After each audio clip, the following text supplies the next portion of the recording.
This game would be so much more interesting if they still had Teddy. 12 seconds to go in the game. Niners lead by 4. Hill fires to the right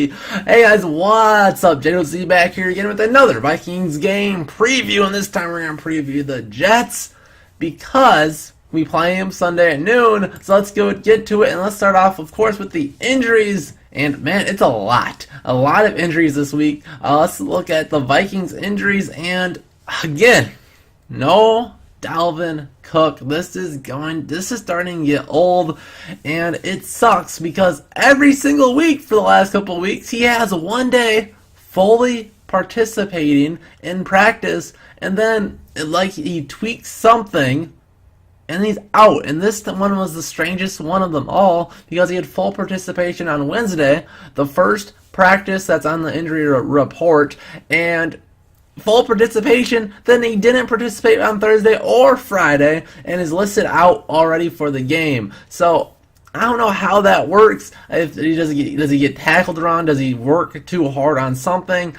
Does he just tighten up after practice? I don't get it, and I think it's something the Vikings have to figure out. It can't just be a Dalvin Cook health issue because it's not something that was in his past.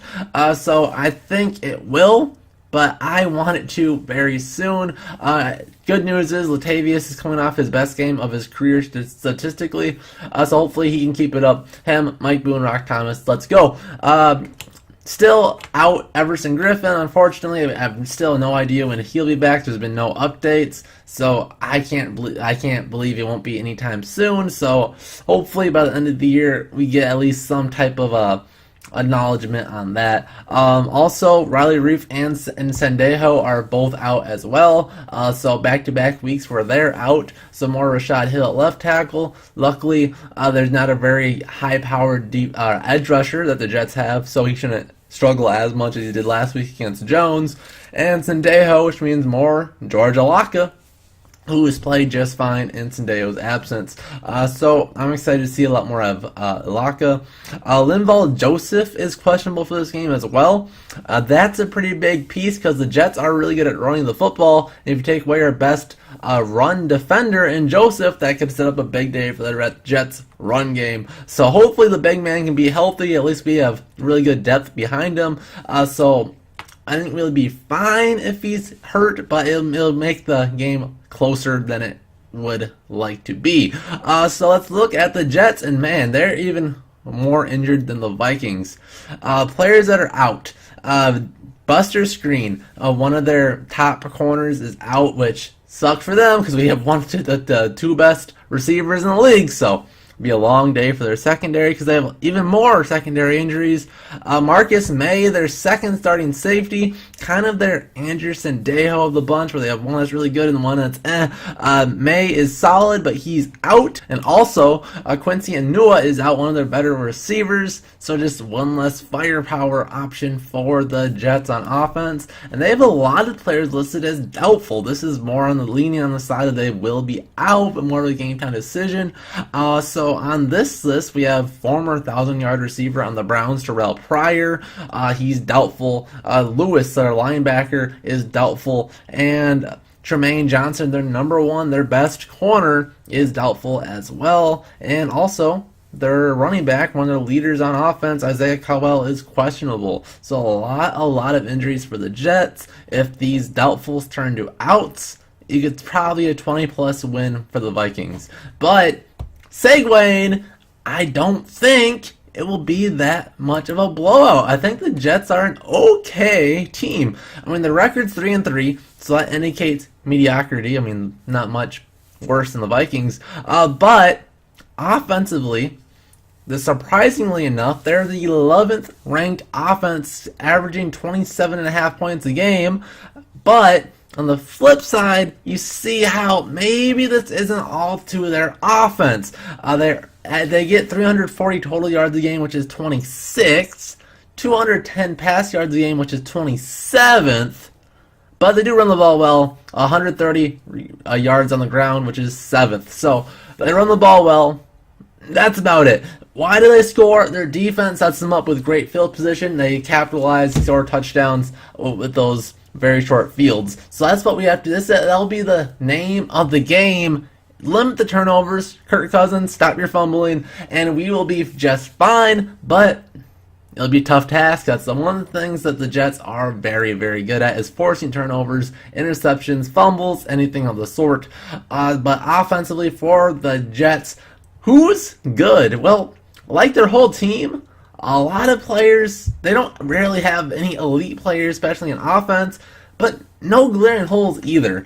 So the rookie quarterback, Sam Darnold, is a very much of a short passer guy. Eventually, they might set it up for a little double move, little bubble screen fake, some things that they like to do, but mostly a lot of very short plays.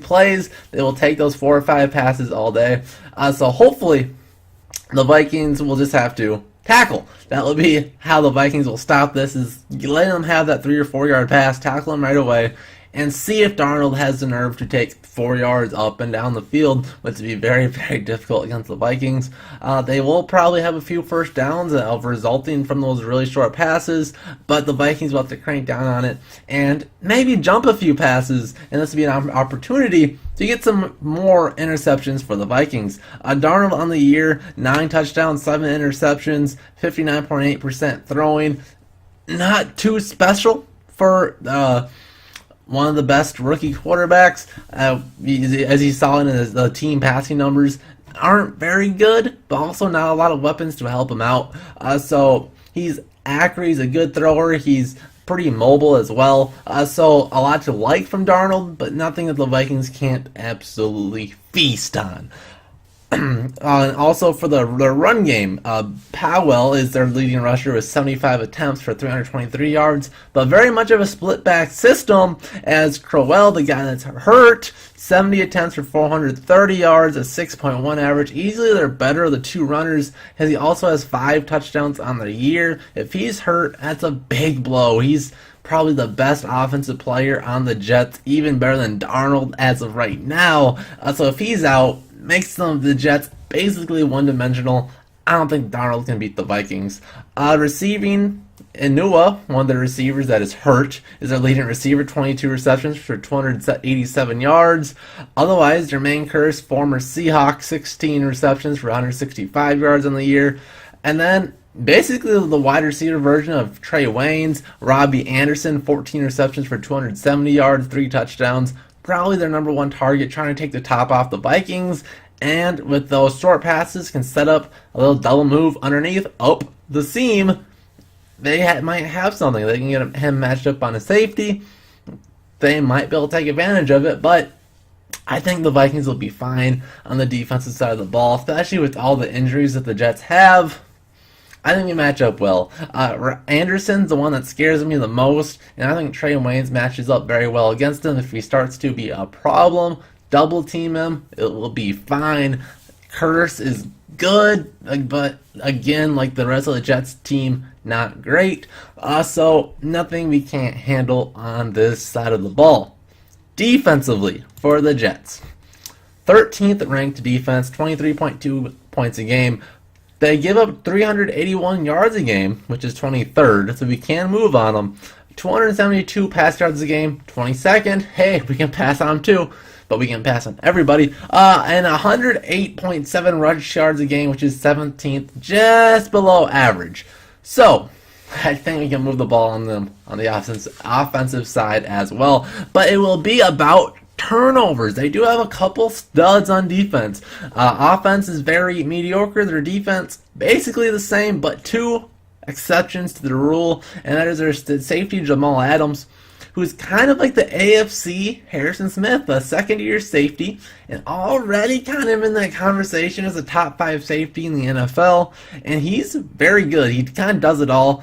He's second on their team with tackles with 41. He has a sack on the year, 2 forced fumbles. He has an interception. So all over the field, all over the stat sheet, and he's really tough. And the complimentary elite player for them is their interior lineman, Leonard Williams, who's kind of like a young Dominican Sue, a good 3-tech type of a defensive tackle, and a lot of speed, a lot of agility. Already has 3 sacks on the year from the interior lineman. That's really good, and it'll be tough to handle, especially when the Vikings have maybe some of the 2 worst guards in the NFL. So Compton will have his hands full. Hopefully Remmers can deal with it as well. But luckily, nobody else really scares me on defense. So double teaming him shouldn't be much of an issue, since double teaming him won't work, because hey, we have to work out for this guy because there's not a this guy on the Jets.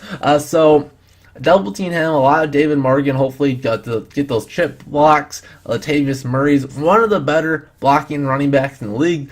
So I think we protect Kirk Cousins. Don't let those blindside sacks happen, and we'll be just fine. If we don't fumble the football, it should easily be a 20-point-plus victory. But the Jets are so good at forcing fumbles, forcing turnovers. I'm expecting at least 1 or 2 turnovers for the Vikings, and I think that'll keep it close enough where we just can't quite blow them out. But we still come through at the end of the day. So I think the Vikings will win this one 24-17. Give me your score predictions in the comment section down below. And we'll see you guys in the next Joe Z Vikings video. See you guys then.